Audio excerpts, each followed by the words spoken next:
السلام علیکم و رحمت الله و برکاته. مسلمانای عزیز و گرامی، با امید از اینکه تک تک شما صحتمند بوده باشین و عافیت و صحتمندی هر فرد شما آرزوی ماست. انشالله امروز قسمت سوم مسئله خود را بیان می کنیم و در این موضوع استدلالات از احادیث نبویه می داشته باشیم در مورد دعا بعد از نماز مطلقاً. یعنی مطلق به این معنا که اگر اون نماز فرض باشه، نفل باشه، سنت باشه، واجب باشه، هر نمازی که باشه عاقب از او علی الاطلاق مطلقاً دعا کردن، این را انشالله بیان میکنیم.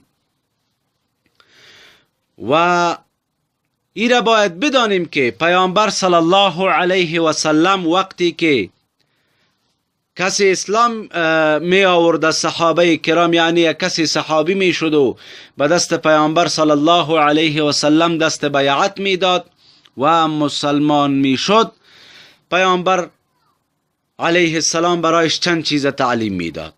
حدیث صحیح مسلم است، مجلد اول صفحه 345. حدثنا سعید بن ازهر الواسطی حدثنا ابو معاویه حدثنا ابو مالك الاشجعي عن ابيه قال كان الرجل اذا اسلم، بود وقتی که یک مرد یا رجل اذا اسلم ایمان می آورد، اسلام می آورد، علمه النبی صلی الله علیه و سلم، علمه تعلیمش میداد پیامبر علیه السلام الصلاة، نماز را در قدم اول برایشان تعلیم می کرد.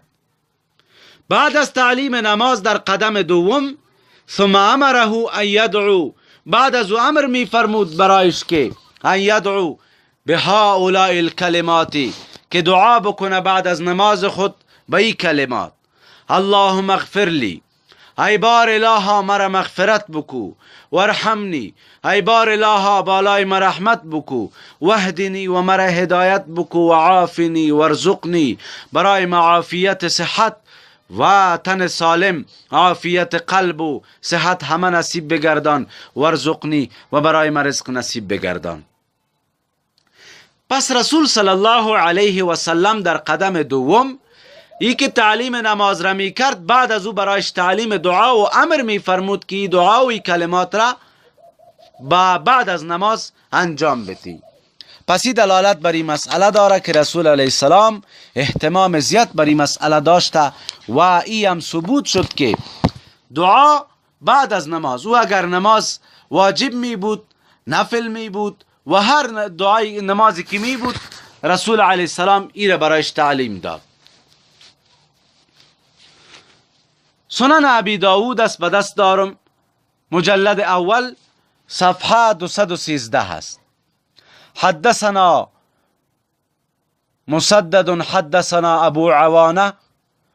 خب سند حدیث تا بن الحکم قال سمعت علیا، میگه ما شنیدم از علی رضی الله تعالی عنه یقول، میگفت كنت رجلا، ما یک مرد بودم، اذا سمعت من رسول الله صلی الله علیه و سلم حدیثا، وقتی که می شنیدم از پیامبر علیه السلام حدیث را، نفعنی الله منه، نفع بتا خداوند جل و علا شانه بواسطه احادیث ما را بما شاء ان ینفعنی. بعد می گفت اذا حدثنی احد من اصحابه، و وقتی که حدیث بیان می کرد برای ما یکی از صحابه، استحلفته، ما وارا حلف می دادم، می گفتم که حلف با آیا ایر از پیامبر شنیدی صلی الله علیه و سلم؟ فاذا حلف لی صدقته، ما وقتی که برای ما تحلیف می کردن تصدیقش را می کردم. بعد می فرماید و حدثنی ابو بکر، برای ما حضرت ابو بکر صدیق حدیث بیان کرد، و صدق ابو بکر، بلا تحلیف ما تصدیق ابو بکر صدیق را کرده بودم، چرا که از امو صداقت ابو بکر صدیق، چون ما امو تخلص و چیزی که به ابو بکر رضی الله عنه میگیم صدیق است، اونا صدیق بودن.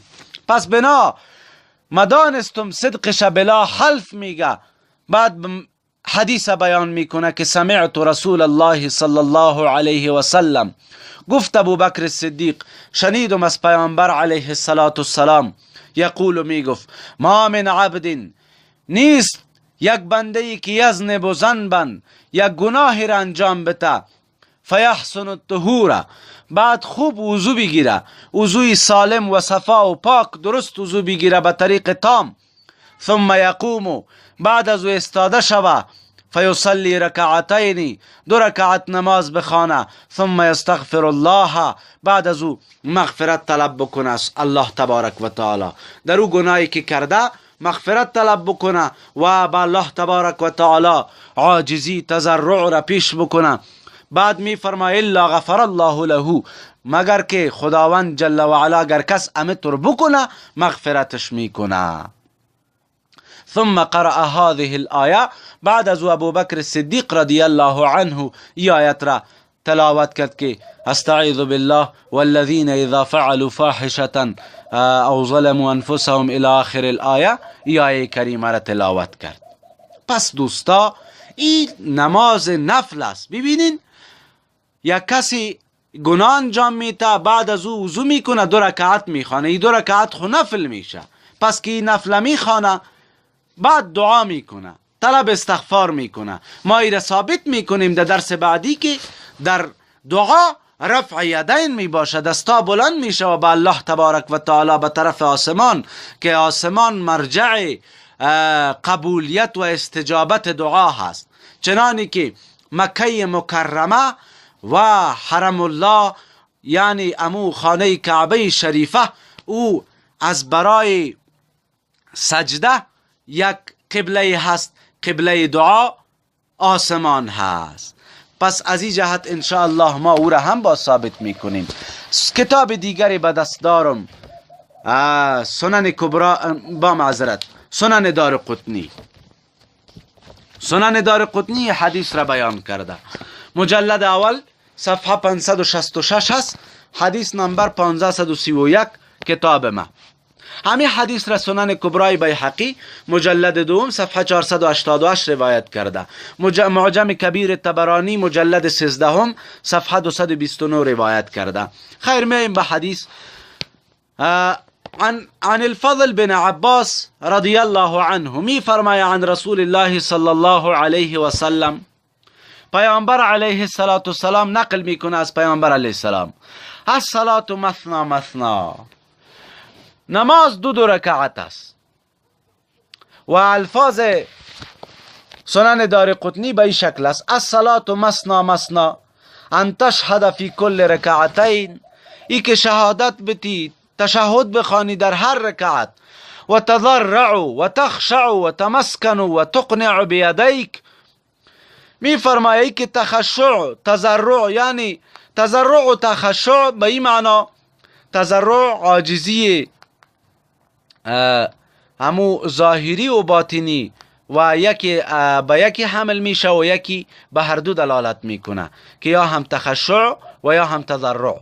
و تمسکنه، خود را چنان به الله تبارک و تعالی درویش بسازی، طلب دعا بکنی، بسیار به خشوع و خضوع از الله تبارک و تعالی دعا بطلبی، و تقنع بیدیک، یعنی که دستا بالا بکنی به طرف آسمان، ترفعها الی ربک، بعد دستا به طرف الله تبارک و تعالی بلند بکو، بوجهک تستقبل بوجهک، روی دستایت را بگی، و تقولو، بگو یا ربی یا ربی، ای بار الها ای بار الها، اینطور بگو. بعد دعا را مذکور بکو، هر دعایی که میخواستی. فمن لم یفعل ذلك فهو خداج، کسی که این کار را نکرد عملش قلیل البرکت است، عملش قلیل الثواب است، ثوابش کم است. و سنن دارقطنی گرفته که من لم یفعل ذلك، البته و تقول اللهم اللهم، که معنای از او یا رب یا رب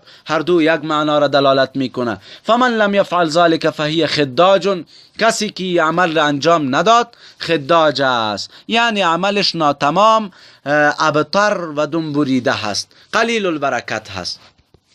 دوستای محترم، در اینجا هم ما دانستیم که صلات مسنا به نفل حمل می شود. چرا؟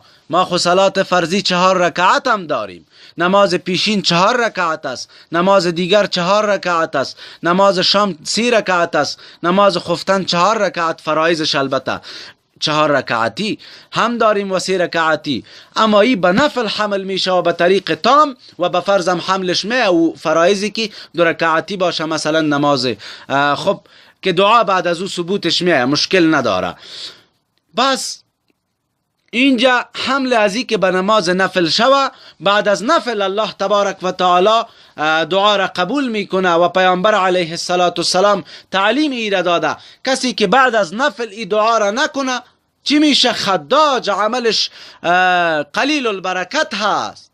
پس سنت هم به یک معنا اطلاق نفل به طریق عام به نه سنت هم میشه و به رواتب و غیر رواتب به همهش میشه. پس سنت هم نفل است. پس وقتی که بعد از سنت ما دعا میکنیم معمول عمل ما این حدیث پیامبر علیه السلام است. او کسایی که نمیکنن اونا خداج هستن، عملشان قلیل البرکت هست، عملشان درست نیست. پس دوستای عزیز خوب متوجه باشین، ما الحمدلله و المنه مستند سخن میگیم. خداوند جل و علا این دروس را نافع بگردانه. دروس بعدی را منتظر باشین. جزاکم الله خیرا. السلام علیکم و رحمت الله و برکاته.